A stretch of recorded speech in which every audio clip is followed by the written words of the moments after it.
সেই স্বাধীন বাংলাদেশে আর আমাদের কোনো ভয় নাই, কথা বলেন ঠিক কিনা? মুসলমান নারায়ে তাকবীর আল্লাহু আকবার আওয়াজকে উঁচু করে ধরে রাখতে হবে ইনশাআল্লাহ। তাকবীরের আওয়াজকে মুসলমানের আরো উঁচু করে ধরে রাখতে হবে।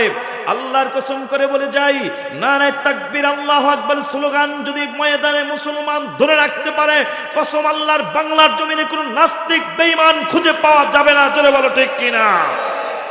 বাংলার জমিনে অনেক বাধা, আমরা বাধার সম্মুখীন হয়েছি, তবে আমরা এখন থেকে মুসলমান সচেতন থাকবো ইনশাআল্লাহ।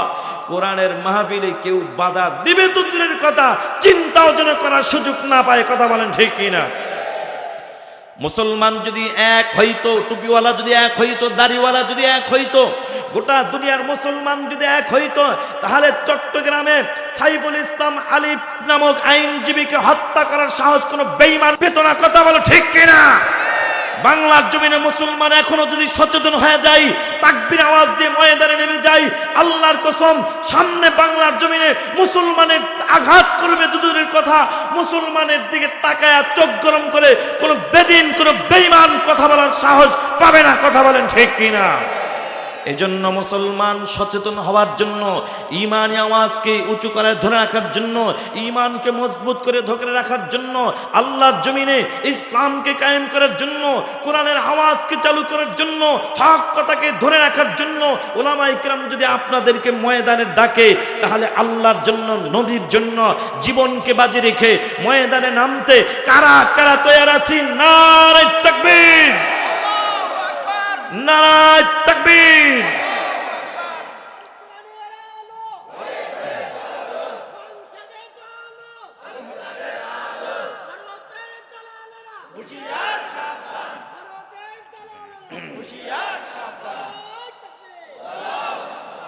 ভাইয়ার আমার, এই যে ভাই একটা কথা বলেছেন, আল কোরআনের আলো আপনারা বলছেন ঘরে ঘরে জ্বালো।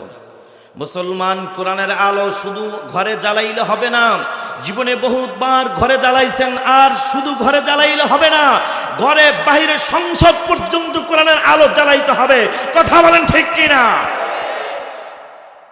ভাইয়ার আমার, কষ্ট হচ্ছে? মুসলমান এখন শুধু শিয়ালের মতো চললে হবে না, সেদিন চলে গেছে। আল্লাহর জমিনে আল্লাহর দ্বীনকে কায়েম করার জন্য আল্লাহর দেওয়া জীবন প্রয়োজনে আল্লাহর রাস্তায় ব্যয় করে দেব ইনশাআল্লাহ।